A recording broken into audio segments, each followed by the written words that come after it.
ginnaaw ba bii gouvernement nemmeekoo benn formulaire buy circulé ci réseaux sociaux yi ñoom nag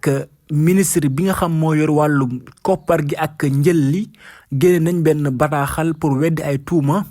ñoom nag yëkkat nañ ay kàddu ci seen boobule bataaxal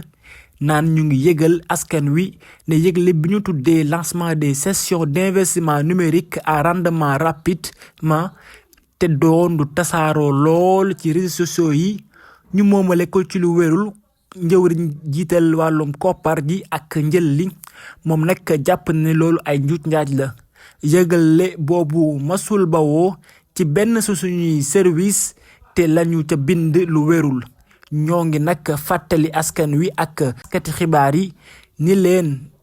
fenn rekk la xibaar yu wér yi di jaar te mooy sunu jumtukaay jokkoo yi maanaam ci seen page officielle yi foofu rekk la xibaar yu wér di jaar ñoo ngi woo ñëpp ñuy saytu balaa ñuy tas li nga xam moom mooy xibaar wala sax ñu xool bu baax a baax xibaar yi ñuy joxe fan lay jógee balaa ñu koy tasaare ngir moytoo yaatal xibaar yu wérul ngir bépp laaj wala leeral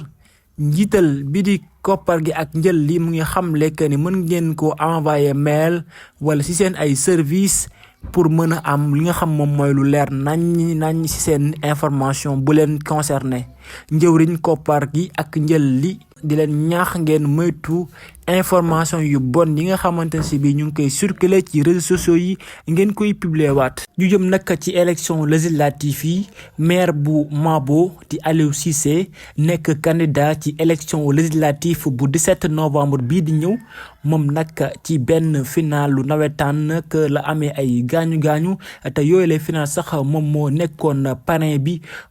boobule nag incident nag mu ngi am foofu la ca stade municipal bu Mbao boo xamante ne si bi ab match moo fa amoon foofu la ca dimanche di 3 novembre 2024 moom nag si lañ ko lancé benn projectile nag moom nag yóbbu nañ ko foofu la ca benn poste de santé bu gën a jege sa commune ba pour mu jot li nga xam moom mooy ay soins médicaux moom nag nouvelle yi mujjee am mooy que ni kii di Aliou Cissé di maire bu Mabo nekk tête de liste départementale bu coalition bii di farlu de l'ancien ministre Moustapha Diop moom nag ñibbi na si jàmm ak salaam ba reprendre li nga xam moom mooy campagne loolu nag nekkoon li nga xamante si bi xibaar la bu ñeel li nga xam mooy élection législative yi ñu jëm ca 17 novembre 2024 ñuy woo ko ni mën nañu campagne ci jàmm ak salaam te kenn bañ a def benn violence loolu nekk na loo xamante si bi dañ koy condamner bu baax a baax bu ñuy campagne nag kenn ku ne joxe say idée joxe ay xalaat yu rafet jéem a convaincre ñi nga xamante si bi